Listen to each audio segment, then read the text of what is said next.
Scott Fishman here for SummerSlam weekend. We have Jimmy Hart, who's no stranger to SummerSlam. How's it feel to be here after all these years? Scotty, baby, it's almost time for SummerSlam, Las Vegas, man. When you think of SummerSlam, what first comes to mind? You have so many great memories. Is there one that kind of sticks out for you? I think about the SummerSlam that over in Europe when I was managing Ted DiBiase and Erwin R. Scheidster against the Road Warriors and Paul Ellering. That was a monster SummerSlam for us.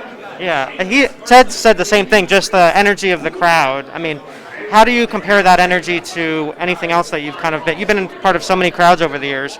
What made that one so good, you think? Well, I think overseas, when you go over there, since we don't go a lot over to Europe and Germany and all those places, it just makes the crowds that more enthusiastic because they don't get to see you a lot.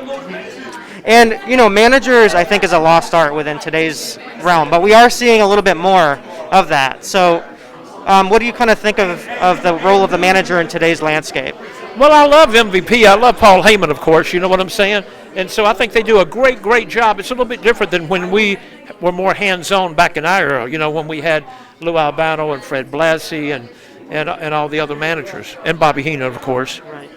And, a lot of fans today are getting to saw you on the A&E series, Lost Treasures. That was so cool. Those things. I think it really connects older fans with new ones. So just talk about the experience of being a part of it. And you did give, a lot of really cool relics to WWE for their archives and the Hall of Fame whenever that's going to be built. So talk about just what that means to you to be able to contribute in that way. Well, Scotty, baby, I wanted to give back. I had Greg the Hammer Valentine's shin guard that I've had so many years and had it stored over at Ron, Hulk's buddy's shop over there. So we went and gave that to him. I had some Andy Coppa stuff that I gave Jerry Lawler back in the Memphis stuff that we were able to give back to the company.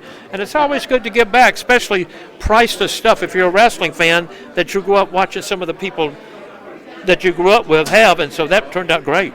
If WWE, or when I should say, WWE builds a legitimate Hall of Fame with, brick and mortar, where would you like to see it be? Orlando, Florida, because you have all the tourists coming from year round, and that's the only place it's got to be there. It's got to be in Orlando. Yeah. And for you, coming up, there's, Hulk Hogan, is Chris Hemsworth is going to be playing Hulk Hogan.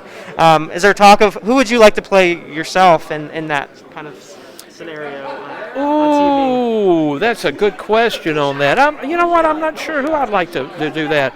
I think I'd have to think about that and tell you later. All right. Well, it seems like there's so much wrestling content out there. I mean, you have Heels on Stars. You have that Lost Treasures show on WWE. You have the A&E biographies. What do you think now is, it feels like nostalgia is so big, even, now more than ever.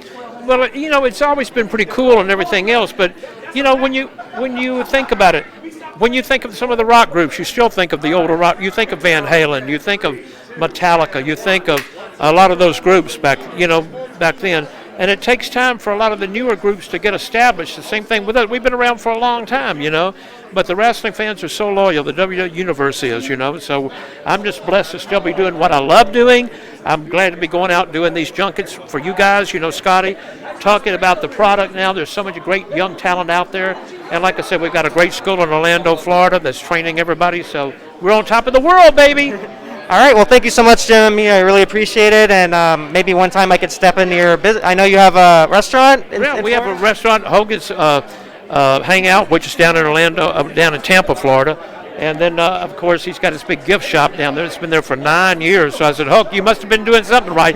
People still coming from 9 years. So it's in Clearwater, Florida. So come on down. All right. Awesome. Sounds good. Thank you so much, Thanks, Jimmy. Scotty. Appreciate it. Take care.